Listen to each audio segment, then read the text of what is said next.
গোটা দুনিয়ার সমস্ত ধর্মের উপর যাতে ইসলাম ধর্ম বিজয় লাভ করে। কারণ সঠিক এবং সত্য ধর্ম, আল্লাহর পক্ষ থেকে মনোনীত ধর্ম, সৃষ্টিকর্তার দেওয়া ধর্মটাই হলো ইসলাম, এবং এটাই তো হলো সত্য ধর্ম। এই ধর্মটা যেন সারা দুনিয়ার সমস্ত ধর্মের উপর বিজয়ী হয় এবং এটাই যেন দুনিয়াতে সুপ্রতিষ্ঠিত হয়, এজন্য আল্লাহ তাআলা তার রাসূলকে হেদায়াত এবং এই সঠিক ধর্ম দিয়ে পাঠিয়েছেন। আল্লাহ তাআলার মানসা এবং ইচ্ছা কি? যাতে ইসলাম সারা দুনিয়া কি করে? বিজয় লাভ করে, সারা দুনিয়ায় ইসলাম প্রতিষ্ঠিত হয়। এজন্যই আল্লাহ তাআলা রাসূলের মাধ্যমে এই দ্বীনকে দুনিয়াতে পাঠিয়েছেন। ওয়ালাউ কারিহাল মুশরিকুন, এরপরে আল্লাহ বলছেন যদিও অন্যান্য ধর্মাবলম্বী যারা আছে, হিন্দু খ্রিস্টান বৌদ্ধ যারা শিরিক করে, তাদের কাছে এটা পছন্দ হবে না, কিন্তু আসলে মুক্তি পাওয়ার ধর্ম, সঠিক ধর্ম, সৃষ্টিকর্তাকে পাওয়ার ধর্ম, পরকালে মুক্তি পাওয়ার, জাহান্নাম থেকে মুক্তি পাওয়ার ধর্ম তো এটাই। এজন্য এই ধর্মটা যেন সারা দুনিয়ায় বিজয়ী হয় এবং এটা যেন সুপ্রতিষ্ঠিত হয়, এজন্যই আল্লাহ পাক এই ধর্ম দিয়ে তার রাসূলকে পাঠিয়েছেন। এজন্যই রাসূল করিম সাল্লাল্লাহু আলাইহি ওয়াসাল্লাম তার জীবদ্দশায় আস্তে আস্তে আস্তে আস্তে এই ধর্মকে সারা দুনিয়ায় বিভিন্ন জায়গায় প্রতিষ্ঠিত করেছেন না? রাসূল করিম সাল্লাল্লাহু আলাইহি ওয়াসাল্লাম তিনি মদিনায় বসে শাসন কার্য পরিচালনা করেছেন, নিজে শাসক হয়েছেন, সাহাবায়ে কেরামকে এক এক এলাকার গভর্নর, শাসক নিযুক্ত করে পাঠিয়েছেন ইসলামকে প্রতিষ্ঠিত করার জন্য। ইসলাম শুধু মসজিদের মধ্যে না, ইসলাম শুধু একটা ঘরের মধ্যে না, শুধু নামাজ রোজার নামই ইসলাম না, বরং ইসলাম দুনিয়ার সকল ক্ষেত্রে ইসলাম, যাতে সব ক্ষেত্রে ইসলাম প্রয়োগ হয়, এটার নাম ইসলাম। রাজনীতির নামও ইসলাম। ইসলাম রাজনীতির কথাও বলে, ইসলাম ক্ষমতার কথাও বলে, ইসলাম সরকার গঠনের কথাও বলে। এমন না যে রাজনীতির বিষয়টা ইসলাম থেকে আলাদা, সরকার গঠন এটা ইসলাম থেকে আলাদা, বিচার বিভাগ এটা ইসলাম থেকে আলাদা, প্রশাসন এটা ইসলাম থেকে আলাদা, বিষয়টা এমন না। রাসূলের জামানায় সরকার গঠন হয়নি, প্রশাসন হয়নি, বিচার বিভাগ হয়নি, কিসের আলোকে হয়েছে? ইসলামের আলোকে। সুতরাং ইসলাম বলে যে ইসলাম শুধু মসজিদের ভিতরে না, শুধু ইবাদতের ভিতরে না, ইসলামের নিয়ম নীতি আদর্শ সকল ক্ষেত্রে বাস্তবায়িত করতে হবে। রাজনীতির ক্ষেত্রেও, বিচার বিভাগের ক্ষেত্রেও, আইন শৃঙ্খলা রক্ষার ক্ষেত্রেও, সংসদ ভবনেও, আদালতে, সচিবালয়ে, সর্বক্ষেত্রে ইসলামটা সুপ্রতিষ্ঠিত করতে হবে। তো অনেক মানুষ তো আমরা এরকমই বুঝি যে আমি নামাজ পড়ে আসবো মসজিদ থেকে, এটাই আমার ইসলাম। বাহিরে এসে আমি আমার দলীয় কার্যালয়ে সেখানে বসে যা কিছু ঘোষণা দিব, যা কিছু সিদ্ধান্ত দিব, এখানে আর ইসলামের দরকার নাই। বলেন নাউজুবিল্লাহ। আমাদের সমাজে অনেক মানুষ তো এটাই বোঝে, কি বলেন? আরে নামাজ তো আমি পড়ি, কিন্তু দলীয় কার্যালয়ে এসে এখানে আমি আমার মতো মত দিব, আমি আমার মতো সিদ্ধান্ত দিব, আমার মতো আমি ঘোষণা দিব। আদালতে বসে বিচারক নামাজ তো পড়ে, কিন্তু বিচারের জায়গায় সে মনে করে এখানে যে বিচার আমি করব, যেই রায় আমি দিব, যেই ফায়সালা আমি দিব, সেটা আমার মতো দিব, সেটা আমার মতো দিব। বলেন নাউজুবিল্লাহ। এজন্যই দাবি তো করে মুসলমান, কিন্তু সংবিধান থেকে আবার বিসমিল্লাহির রহমানির রহিম কেটে দেয়। যদি এটাই হয় অবস্থা, তাহলে নামাজ আপনি পড়লেন, কিন্তু আপনার রাজনীতির ক্ষেত্রে, আপনার ক্ষমতার ক্ষেত্রে আপনি ইসলামকে বাদ দিলেন, তো আপনার ইসলাম থাকলো কোথায়? কি বলেন, ঠিক কিনা? ইসলাম থাকলো কোথায়? হযরত রিবঈ ইবনে আমর রাদিয়াল্লাহু আনহু পারস্যে গিয়েছেন। তৎকালীন সময়ে রাসূলের জামানায়, সাহাবায়ে কেরামের জামানায় সারা দুনিয়ার পরাশক্তি ছিল পারস্য এবং রোম। যেমন নাকি বর্তমান যুগে আমেরিকা হলো সারা দুনিয়ার পরাশক্তি, নিজেদেরকে সারা দুনিয়ার মধ্যে সবচেয়ে বেশি শক্তিশালী মনে করে, পরাশক্তি মনে করে। তৎকালীন সময়ে পারস্য এবং রোম ছিল সারা দুনিয়ার পরাশক্তি। হযরত রিবঈ ইবনে আমর রাদিয়াল্লাহু আনহু সাহাবায়ে কেরামের একটা টিম, একটা দলকে নিয়ে গেলেন, রাজদরবারে উঠলেন। পারস্য সম্রাটের সেনা দলের যেই সেনা প্রধান ছিল তার নাম রুস্তম। সে জিজ্ঞাসা করল, তোমরা তো দেখতে দুর্বল, জীর্ণ শীর্ণ, কাপড় তেমন সুন্দর না, জাঁকজমকপূর্ণ কোনো অবস্থা তোমাদের মধ্যে নাই, তো তোমরা কিসের দাওয়াত নিয়ে এসেছো? কিসের পয়গাম নিয়ে এসেছো? কিসের তোমরা ক্ষমতার কথা বলো? কিসের শাসনের কথা বলো? তোমরা নাকি আবার বিশ্ব শাসন করবা? আরে এটা কিভাবে? তোমরা কি কায়েম করতে চাও? রিবঈ ইবনে আমর রাদিয়াল্লাহু আনহু বললেন, আমরা আমাদের নিজস্ব কোনো ক্ষমতা দুনিয়াতে বাস্তবায়ন করতে চাই না। আমরা দুনিয়ার বুকে আমরা মানুষের কোনো ক্ষমতা, আব্রাহাম লিঙ্কনের গণতন্ত্র বাস্তবায়ন করার জন্য আমরা আসি নাই। গণতন্ত্র তো আব্রাহাম লিঙ্কনের তৈরি করা একটা নীতি, এটা মানুষের তৈরি করা। আমরা সেটা নয়, আমরা আল্লাহর দেওয়া বিধান, আল্লাহর দেওয়া যেই নিয়ম নীতি আছে, যেই বিচার আদালত আছে, যেই প্রশাসন আছে, যেই বিধান এবং হুকুম আহকামের কথা আল্লাহ বলেছেন, সেটা দুনিয়াতে বাস্তবায়িত করার জন্য, এক আল্লাহর রাজ দুনিয়াতে কায়েম করবার জন্য আমরা এসেছি এবং আমাদের মিশন এইটাই। এই মিশন নিয়ে আমরা চলতে থাকব। কি বললেন? লিনুখরিজাল ইবাদ মিন ইবাদাতিল ইবাদ ইলা ইবাদাতিল্লাহিল ওয়াহিদিল আহাদ। আমরা এসেছি মানুষকে মানুষের গোলামি থেকে বের করে এক আল্লাহর গোলামির দিকে মানুষকে নিয়ে যাবার জন্য আমরা এসেছি। এই পয়গাম নিয়ে এসেছি এবং এই মিশন নিয়ে আমরা চলছি এবং দুনিয়াতে আল্লাহর এই রাজ আমরা কায়েম করতেই থাকব। এটাই আমাদের মিশন, এটাই আমাদের ভিশন। তিনি এই কথাই বললেন। দুনিয়াতে যতদিন পর্যন্ত কোনো দেশে, যতদিন পর্যন্ত আল্লাহর দেয়া বিধান বাস্তবায়িত না হবে, আল্লাহর হুকুম মতো সরকার গঠন না হবে, আর বিচার আদালত আল্লাহর হুকুম অনুযায়ী বাস্তবায়িত না হবে, ততদিন পর্যন্ত দেশের মধ্যে পরিপূর্ণ নিরাপত্তা, পরিপূর্ণ সুখ শান্তি, পরিপূর্ণ আপনার এক শান্তির সমাজ প্রতিষ্ঠিত হতে পারে না, হতে পারে না। গণতন্ত্র বলবেন স্পষ্ট কথা, এটা তো মানুষের তৈরি করাই। কার তৈরি করা? কার তৈরি করা বলেন? মানুষের তৈরি করা। ধরেন একজন উচ্চ শিক্ষিত,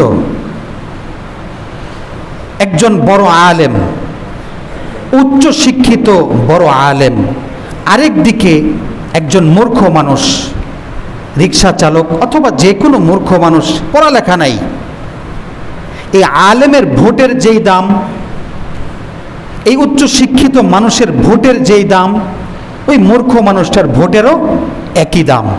এটাই তো গণতন্ত্র, এটাই তো কি গণতন্ত্র। তাহলে সমান হলো বিষয়টা? উচ্চ শিক্ষিত ব্যক্তি, বড় আলেম, তার চিন্তাধারা, তার মন মস্তিষ্ক, তার মতামতের যেই দাম, আর একজন আনপড় মূর্খ মানুষের মতামতের কি একই দাম? এটা তো গণতন্ত্র। ইসলাম যে পথে যেভাবে রাষ্ট্র গঠন করলে সঠিক হবে, সঠিক বিচার হবে, সঠিক আইন প্রতিষ্ঠা হবে, মানুষের সঠিক অধিকার প্রতিষ্ঠিত হবে, নিরাপত্তা প্রতিষ্ঠিত হবে, সাম্য প্রতিষ্ঠা হবে, শান্তি প্রতিষ্ঠা হবে। ইসলাম সেই নীতিমালা বলেছে, সেটা হলো খেলাফতের রাষ্ট্র ব্যবস্থা।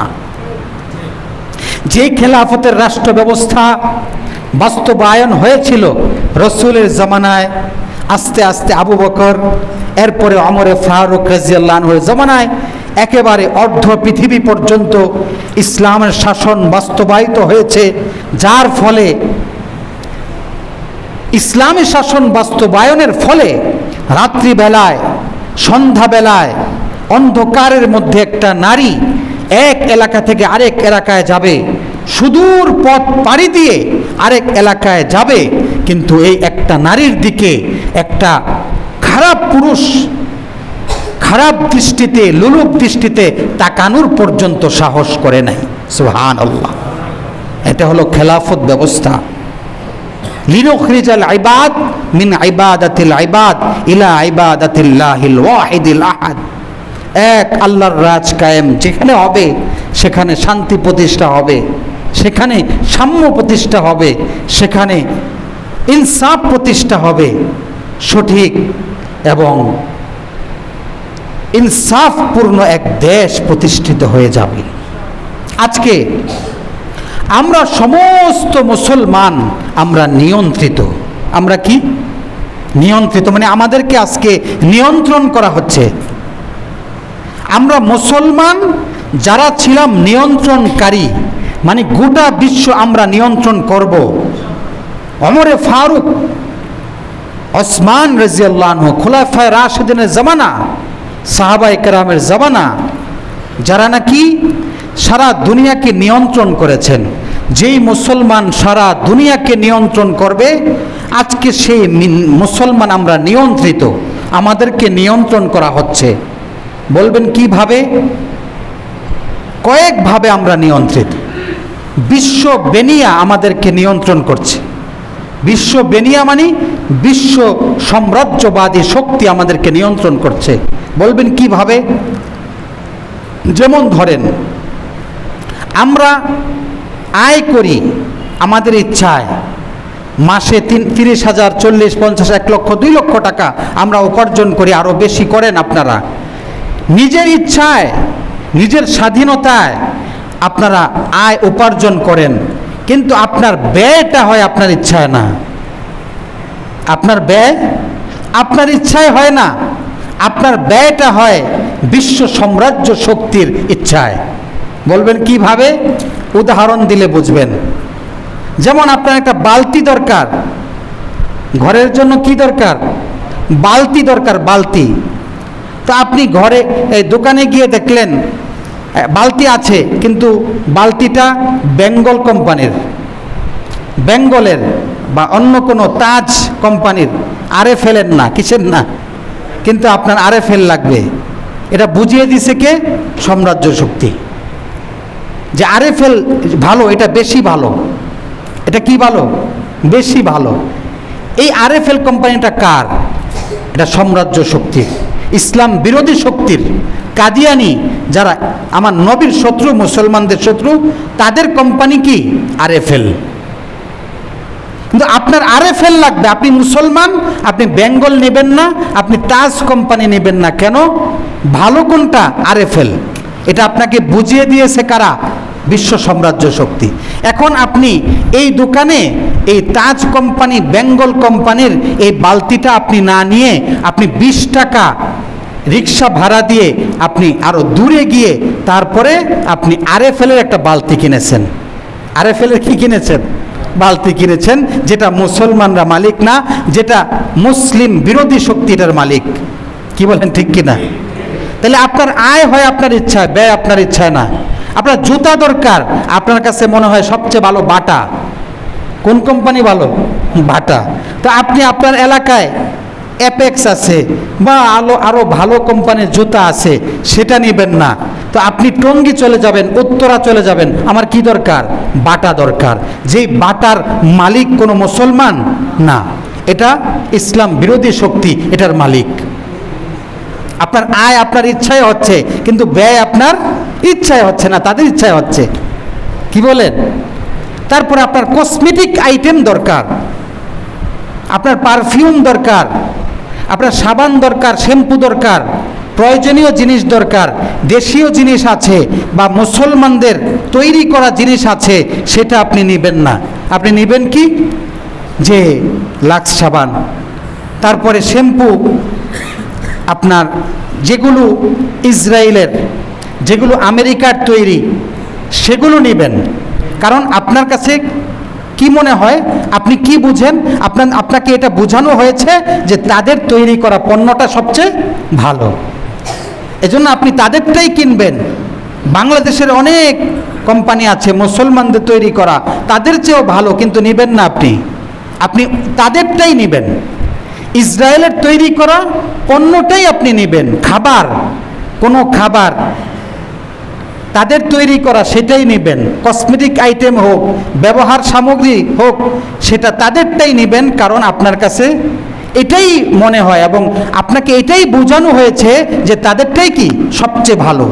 হ্যাঁ, অনেক মুসল্লি এমন আছে, যদি বলা হয় যে না দেশি এটা নেন, এটা মুসলমানদের তো এটা ভালো, আসলেও ভালো, কিন্তু সে বলবে না এটা ভালো না, তাদেরটা ভালো। বলে হুজুর কি করব বলেন, ভালোটা তো দরকার, এটা তো ভালো না। কে বলছে আপনাকে ভালো না? আপনাকে বোঝানো হয়েছে এটা যে তাদেরটা ভালো, এজন্য আপনি 20 টাকা রিক্সা ভাড়া দিয়ে হলেও আপনি পণ্যটা ইসরায়েলের তৈরি করা সেই পণ্যটাই আপনি কিনছেন। এটাই হলো আপনার আয় হচ্ছে আপনার ইচ্ছায়, কিন্তু ব্যয় হচ্ছে তাদের ইচ্ছায়। এজন্যই বলি আপনারা নিয়ন্ত্রিত, তাদের দ্বারা নিয়ন্ত্রণ। আরও বুঝবেন। দেখেন এই যে কোকা কোলা, এই পানীয় জাতীয় জিনিস, এই যে মুজু, এখনও অনেকে খায় না।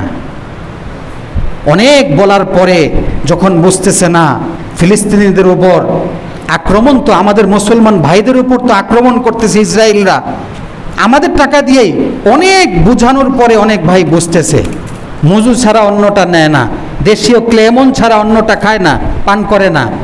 কিন্তু তার এখনও অনেক তরুণ আছে, যুবক আছে যারা পেপসি খায়, কোকা কোলা খায় না। এটাই বলে যে না এটা ছাড়া আমার জান চলে না, এটাই লাগবে, আমার প্রাণ চলে না কোকা কোলা ছাড়া, পেপসি ছাড়া। কি বলেন, ঠিক কিনা? এই পেপসি, কোকা কোলা, 7 আপ, এটার অ্যাড দেওয়া হয়েছে কখন? আপনারা খেলা দেখেন, এই খেলার মাঝে মাঝে অ্যাড দেয়। কখন অ্যাড দেয়? যখন ছক্কা মারে, মারার পরেই মাঝখান দিয়ে অ্যাড দেয় না? অ্যাড দেয়। খেলার মধ্যে 2টা গ্রুপ থাকে, এক দল যারা হারে, আরেক দল জিতে। যারা জিতে তারা আনন্দে থাকে, উৎফুল্লে থাকে, যারা হারে তারা দুঃখের মধ্যে থাকে, ভারাক্রান্ত থাকে, তাই তো? মনোবিজ্ঞান বলে মানুষের 4টা সময়ে মন খুব সজাগ থাকে। সাধারণত মানুষ সারাদিন অনেক কাজই করে যেগুলো তার মনে থাকে না। আপনি সকাল থেকে এই পর্যন্ত কি করেছেন সব কিন্তু বলতে পারবেন না। বলতে পারবেন? 4টা সময়ে মানুষের মন সজাগ থাকে, এটা তার মনে থাকে। এক হলো দুঃখের সময়, আরেক সুখের সময়, আরেক ঘুমের সময়, আরেক খাবারের সময়। আপনার জীবনে যে দুঃখগুলো ছিল, এই দুঃখের মধ্যে কি হয়েছে এটা মনে থাকে কিন্তু আপনার। কি বলেন? আপনার বাবা মারা যাওয়ার সময়, দুঃখের সময়। আবার যখন সুখের মধ্যে ছিলেন, সুখের বিষয়গুলো আপনার কি থাকে? মনে থাকে। ঘুমের সময়ের কথা মনে থাকে, খাবারের সময়গুলোর কথা মনে থাকে। এজন্য তারা এই পেপসি, 7 আপ, তারপরে কোকা কোলা, এগুলোর অ্যাড দেয় কখন? যখন ছক্কা মারে, যখন গোল হয়, তখন একটা দল তাদের মন খারাপ থাকে, আরেকটা দল খুব উৎফুল্ল আনন্দিত থাকে। কি বলেন? এই আনন্দিত অবস্থায়, মন খারাপ অবস্থায় মানুষের মনটা সজাগ থাকে। তখন যা আপনাকে দেখানো হবে এটা ভিতরে ক্যাচ করবে, এটা ভিতরে থাকবে। এজন্য ওই যে খেলা দেখেছেন, আনন্দের সময়, আপনার দুঃখের সময় আপনাকে 7 আপ দেখানো হয়েছে, আপনাকে কোকা কোলা, পেপসি, এটার অ্যাডটা খুব ভালোভাবে আপনার ভিতরে ঢুকাই দেওয়া হয়েছে। এখন আপনি পেপসি ছাড়া কিছু বোঝেন না, এখন কোকা কোলা ছাড়া কিছু বোঝেন না, এখন 7 আপ ছাড়া কিছু বোঝেন না। তাদের টার্গেট হলো, ও মুসলিম জাতি, আমরা অমুসলিম, আমাদের দ্বারা তোরা নিয়ন্ত্রিত থাকবি, আমরা যা বলবো তা শুনবি, তোদের পকেটের টাকা আমাদেরকে দিতে হবে, যা মাল কিনবি তার কিছু অংশ আমাদেরকে দিতে হবে, ওই মাল দিয়া তোদেরকে মারবো, সাইজ করব। কথা বুঝতে পেরেছেন? তাহলে আমরা মুসলমান অমুসলিম দ্বারা কি নিয়ন্ত্রিত, নিয়ন্ত্রিত। উদাহরণ দ্বারা বুঝিয়েছে, বুঝতে পেরেছেন? তাইলে আমরা আয় করি আমাদের ইচ্ছায়, কিন্তু ব্যয় কাদের ইচ্ছায়? অমুসলিমদের ইচ্ছায়। বিশ্ব সাম্রাজ্যবাদী শক্তির ইচ্ছায় আমরা ব্যয় করি, আমাদের টাকা তাদের ইচ্ছায় ব্যয় করি। আমরা মুসলমান যারা দুনিয়া নিয়ন্ত্রণ করার কথা, আমরা সেই মুসলমান, আমরা নিয়ন্ত্রিত, আমরা নিয়ন্ত্রিত আজকে। এক নম্বর। দ্বিতীয় নম্বর, আমাদেরকে নিয়ন্ত্রণ করছে ওয়ার্ল্ড টেরোরিস্ট। টেরোরিস্ট মানে সন্ত্রাস, বিশ্ব সন্ত্রাস, বিশ্ব সাম্রাজ্য শক্তি মুসলমানদেরকে নিয়ন্ত্রণ করছে। বলবেন কিভাবে? বিশ্ব অমুসলিম যে সন্ত্রাস আছে, বিশ্ব যেই পরাশক্তি আছে, ওয়ার্ল্ড টেরোরিস্ট যারা, অমুসলিম সন্ত্রাস, ইসরায়েল, আমেরিকা, যারা আজকে মুসলমানদের উপর আক্রমণ করছে, তারা আক্রমণ করে এই ভিডিওগুলো আমাদের মধ্যে ছেড়ে দেয়। মানে আজকে অমুক জায়গায় আক্রমণ হয়েছে, আজকে গাজার ওই এলাকাকে ঘুরিয়ে দেওয়া হয়েছে, আজকে ফিলিস্তিনের ওই অংশকে ধ্বংস করে দেওয়া হয়েছে। এইভাবে এই খবরগুলো, সংবাদগুলো বিভিন্ন বিশ্ব মিডিয়া, জাতীয় মিডিয়া এবং সোশ্যাল মিডিয়ায় প্রচার করে মুসলমানদেরকে ভীত সন্ত্রস্ত করা হচ্ছে। কথা বুঝতে পেরেছেন? ভীত সন্ত্রস্ত করে মুসলমানদেরকে একটা মেসেজ দেওয়া হচ্ছে, ও মুসলমানরা, ফিলিস্তিনের উপর আক্রমণ করছি, উদ্দেশ্য শুধু ফিলিস্তিন না, উদ্দেশ্য তোরা সারা দুনিয়ার সমস্ত মুসলমান, উদ্দেশ্য সারা দুনিয়ার সমস্ত মুসলমান। তো বুঝাচ্ছে এ কথা, আজকে গাজার ওই এলাকা ঘুরিয়ে দিয়েছি, সাবধান, তোরাও আসবি না, যদি তোরাও আসিস তাহলে তোদের অবস্থা এমন হবে, তোদেরকে এভাবে ঘুরিয়ে দেওয়া হবে। এটা এইভাবে মিডিয়ার মধ্যে প্রচার করে সারা দুনিয়ার সমস্ত মুসলমানদেরকে ভীত সন্ত্রস্ত করে দেওয়া হচ্ছে, সাবধান, লড়বি না, সাবধান, কথা বলবি না, সাবধান, প্রতিবাদ করবি না, আন্দোলন করবি না, সামনে আসলে শেষ করে দেওয়া হবে। এজন্যই ফিলিস্তিনের আশপাশের সমস্ত মুসলিম রাষ্ট্র, তারা যদি আজকে হুঙ্কার দেয়, ওরা কি সাহস পাবে আক্রমণ করার? কিন্তু পারতেছে না। কেন? ওদেরকে এইভাবেই দমিয়ে দেওয়া হচ্ছে। দেখ কিভাবে গুড়িয়ে দিচ্ছি, আসলে কিন্তু খবর আছে। এখন কোনো মুসলমান কথা বলতেছে না, সব মুসলমান চুপচাপ বসে আছে না? চুপচাপ বসে আছে। কেন? মুসলমান মৃত্যুকে ভয় করে? আরে মরলে মরলাম, কি হয়েছে, মরলে তো শাহাদাত বরণ করব, জান্নাতে যাব, মৃত্যুর কিসের ভয়? এজন্য রসুল বলেছেন, শেষ জামানায় মুসলমান মৃত্যুকে ভয় করবে, যার কারণেই তাদের ধ্বংস হবে। মৃত্যুর ভয়, মুসলমান মৃত্যুর ভয় করতে পারে না। মুসলমান আরেক ভাইয়ের ওপর আক্রমণ হলে সেটার প্রতিহত করবে, চুপ করে বসে থাকবে না। এটা মুসলমানদের পরিচয় ছিল। আজকে সমস্ত মুসলমান চুপ কেন? আমরা নিয়ন্ত্রিত, যা বলবো তা শুনতে হবে। এটা অমুসলিম দ্বারা আমরা আজকে নিয়ন্ত্রিত। দ্বিতীয় কথা বললাম যে নিয়ন্ত্রণ কিভাবে করছে ওয়ার্ল্ড টেরোরিস্ট, বিশ্ব পরাশক্তি, বিশ্ব সন্ত্রাস, আমেরিকা, ইসরায়েল, এইভাবে মুসলমানদেরকে নিয়ন্ত্রণ করে রাখতেছে, দাবিয়ে রাখতেছে। সন্ত্রাসী দেখিয়ে, সন্ত্রাসী কর্মকাণ্ড আমাদের মধ্যে দেখিয়ে, সাবধান, কথা বলবি না। তৃতীয়, লোকাল গভর্নমেন্ট, মানে দেশের সরকার।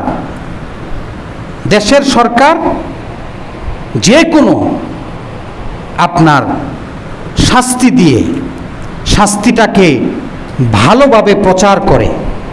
ধরেন কাউকে হ্যান্ডকাফ পরিয়ে, আপনার হেলমেট পরিয়ে এভাবে শাস্তি দিতেছে, ফাঁসি দিতেছে, এই করতেছে, সেই করতেছে, এইভাবে করে ফেসিবাদ দেশের মানুষকে ভয় দেখিয়ে নিয়ন্ত্রণ করে।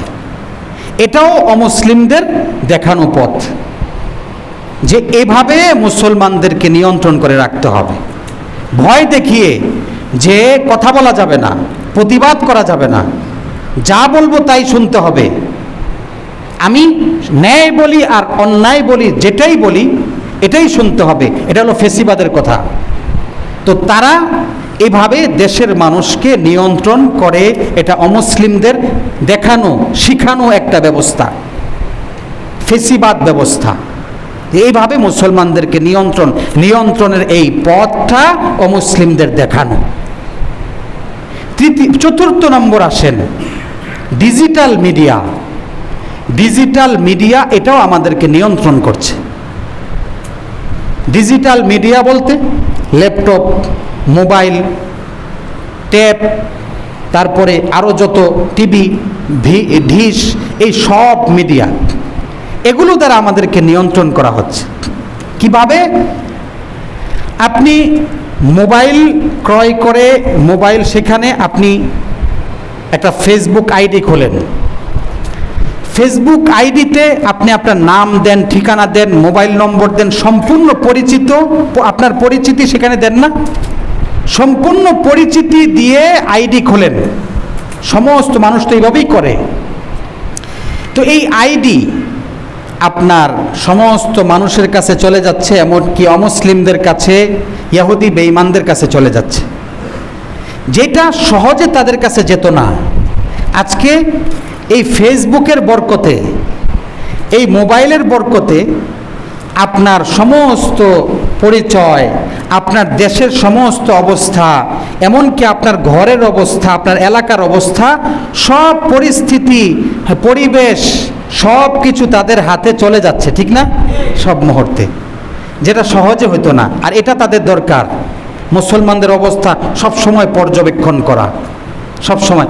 আপনি তো কি করেন, আইডি খোলার পরে আপনার ছবি দেন, তো আপনাকে আগে চিনে, এরপর আপনার ঘরের ছবি দেন, আপনার বাড়ির ছবি দেন, আপনার অফিসের ছবি দেন, আপনার দলীয় কার্যালয়ের ছবি দেন, আপনার এলাকার ছবি দেন। তো আস্তে আস্তে আপনার আইডি থেকে অমুসলিমরা আপনার সমস্ত পরিচয় পেয়ে যায়, আপনার এলাকার পরিচয় পেয়ে যায়, আপনার দেশের সমস্ত অবস্থা সে জানে, তারা সহজেই আপনাদের খোঁজখবর জেনে যায়। এটাই তো তাদের দরকার, যেটা গোয়েন্দা দিয়ে করানো দরকার ছিল, এটা সহজেই তারা পেয়ে যাচ্ছে।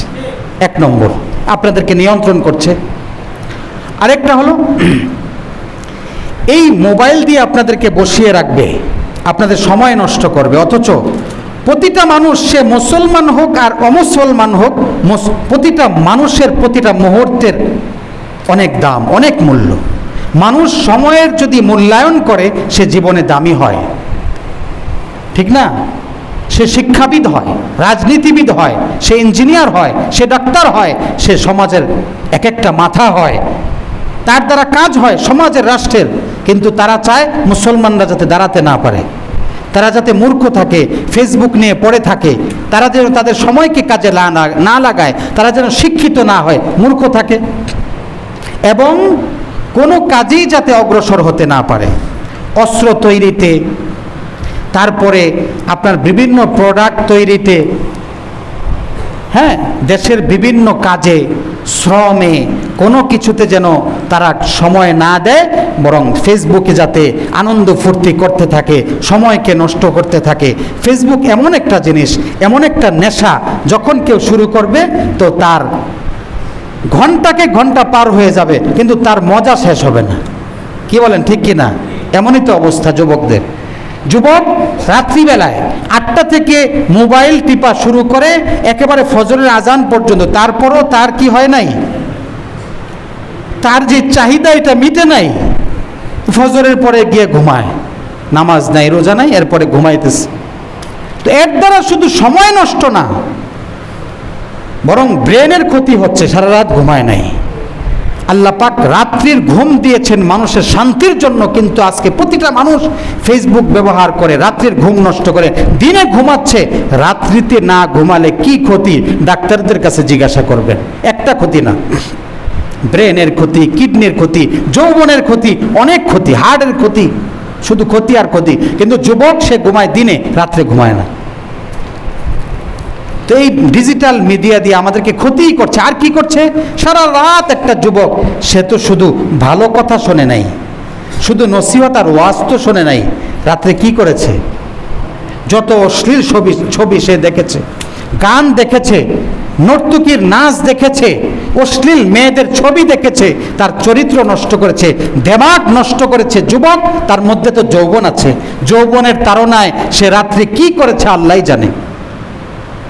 এভাবে যৌবনটাও নষ্ট হচ্ছে, চরিত্র, চিন্তা চেতনাটাও নষ্ট হয়ে যাচ্ছে, দেমাগ নষ্ট হয়ে যাচ্ছে, এই মেধাটা নষ্ট হয়ে যাচ্ছে।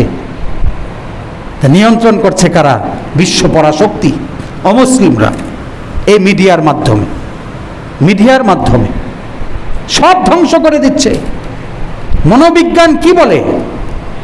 যে কেউ যদি ডিজিটাল মিডিয়া চালায়, ফেসবুক আর মোবাইল নিয়ে সময় পার করতে থাকে, আমরা তো আজকাল একেবারে ছোটকাল থেকে 6 বছর 7 বছর ছোটকাল থেকে বাচ্চাদেরকে মোবাইল দিয়ে অভ্যস্ত করি।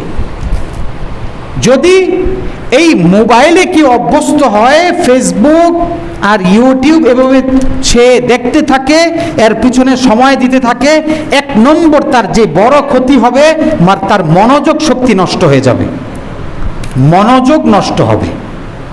একটা কাজে তার মনোযোগ থাকবে না। এই ফেসবুকে এই এখন একটা, এরপরে আরেকটা, এরপরে আরেকটা, সে দেখতে থাকে না এরকম 2 মিনিট একটা, আবার 2 মিনিট একটা, আবার 2 মিনিট একটা, আবার মানে একটা কাজের মধ্যে সে কি থাকে না? স্থির থাকে না। থাকে ফেসবুক তো এমনই। আর এভাবেই তারা তৈরি করছে, ও এটার চেয়ে ওইটা তো ভালো, ওইটা আরো সুন্দর, ওইটা আরো সুন্দর, ওইটা দেখি, ওইটা দেখি। কি বলেন? এরকম না? এরকম। তো এর একটা মজা লাগিয়ে দিছে। আরেকটা হলো এই যে যখন সে একটা জিনিসের মধ্যে স্থির থাকতেছে না, 10 মিনিটের ভিডিও 2 মিনিট দেখে আরেকটা দেখতেছে, এইভাবে তার মনোযোগ নষ্ট হয়ে যাচ্ছে। তার মানে একটা কাজে তার দেমাগ থাকতেছে না, তার মনোযোগটা একটা জিনিসের মধ্যে স্থির থাকবে না। আস্তে আস্তে দেখা যাবে মনোযোগ নষ্ট হয়ে যাবে, তার এই মনোযোগ শক্তি নষ্ট হয়ে যাবে। দ্বিতীয়ত, তার যে কোনো কাজে কার্যক্ষমতা নষ্ট হয়ে যাবে। কার্যক্ষমতা, একটা কাজ মনোযোগের সাথে করা, সুন্দরভাবে করা, এই সুন্দরভাবে একটা কাজ সম্পন্ন করার ক্ষমতাটা তার নষ্ট হয়ে যাবে। আপনি ধরেন একটা ছেলে, সে একটা বইয়ের কাজ করে, বই বাইন্ডিংয়ের কাজ করে, তার সময় হলো দিনের মধ্যে 6 ঘন্টা। সেই 6 ঘন্টার মধ্যে কিছু কাজ করে, 8, 10টা 12টা বই সে বাইন্ডিং করে। যদি ফেসবুকে অভ্যস্ত হয় এই ছেলেটা, কিছুদিন পরে এই 6 ঘন্টা তার এই ডিউটিতে যেই কাজটা তার ছিল, এই কাজটা সে সুন্দরভাবে করতে পারবে না। 2টা বই বাইন্ডিং করে আর করতে পারতেছে না। এটা একটা উদাহরণ দিলাম। যে কোনো কাজ যদি সে এই মোবাইলে অভ্যস্ত থাকে, তো ওই কাজটা সে সুচারুভাবে করতে পারবে না। একটু করে দুর্বল হয়ে পড়বে, একটু করে তার মধ্যে অলসতা চলে আসবে, আর করতে মনে চাবে না। কেন? এই ফেসবুকের বরকত। কিসের বরকত? তো এখন বলবেন, হুজুর তাহলে কি ফেসবুক একেবারে না চালানোর আপনি নসিহত করবেন, আদেশ করবেন? আমি বলবো, যেই যুগ এসেছে ফেসবুক ছাড়া তো চলতে পারবেন না। যুবকদেরকে যদি বলি তো 100 ভাগের 99 ভাগই বলবে, হুজুর সম্ভব না, এটা তো আমাদের একেবারে মজ্জার সাথে মিশে গেছে। হ্যাঁ ঠিক আছে, তাহলে চালান, কিন্তু একান্ত জরুরত, ধরেন আপনার একান্ত গুরুত্বপূর্ণ একটা পোস্ট আছে, আপনার কাছে একটা ভালো নসিহত আছে যে আল্লাহর এই হুকুম, নামাজ আপনি পালন করুন, জীবনে শান্তি আসবে, বা যে কোনো ভালো কোনো কিছু বা ভালো কোনো সংবাদ আছে আপনার কাছে, এই সংবাদটা আপনি পোস্ট করে বাস আপনার গুরুত্বপূর্ণ কিছু দেখার থাকলে দেখে রেখে দেন, 2 মিনিট 4 মিনিট, যেটা আপনার জরুরত ছিল। আপনার 1 ঘন্টা তো নষ্ট করার দরকার নাই, রেখে দেন। এরপরে আপনি আবার চান দেশের কি অবস্থা একটু দেখি, 2-4 ঘন্টা পরে দেখেন, একটু দেশের খবরটা আপনার জানা দরকার, জেনে রেখে দেন। কথা ঠিক আছে তো? সম্ভব, যেভাবে জীবনকে চালাতে চাবে, হিম্মত করবে, সেভাবে সম্ভব। তা আমি একবারে তো আর ফেসবুক একবারে যদি সম্ভব হয় না চালানো, এটা বেশি ভালো। আর যদি নাই পারা যায় তাহলে এইভাবে করা, এটা নিয়ে বসে থাকা না, এটা নিয়ে সময় নষ্ট করা না। কথা বুঝতে পেরেছেন? তাইলে ফেসবুক এবং নেট চালানোর 2 নম্বর ক্ষতি, নিজের কার্যক্ষমতা, যে কোনো কাজ সুন্দরভাবে করার এই ক্ষমতাটা নষ্ট হয়ে যায়। 3 নম্বর, আপনার প্রোডাক্টিভিটি বলে, মানে যে সৃষ্টিশীলতা এটা নষ্ট হয়ে যায়।